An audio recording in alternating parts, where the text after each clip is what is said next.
Hey guys, let's see how to add or remove a watermark in the Eufy camera. You see here that I have a SoloCam S340, but it works with any Eufy camera, right?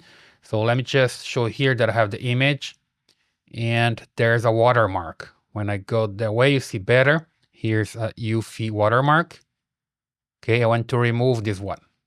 So it's pretty simple. You just need to go to the settings here and you see this video settings. There we go. And then you have watermark.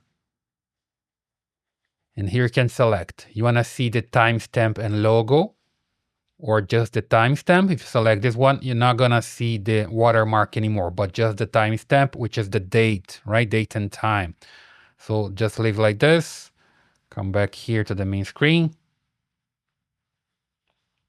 And now you see the watermark is no longer there, right? I just have the date and time here.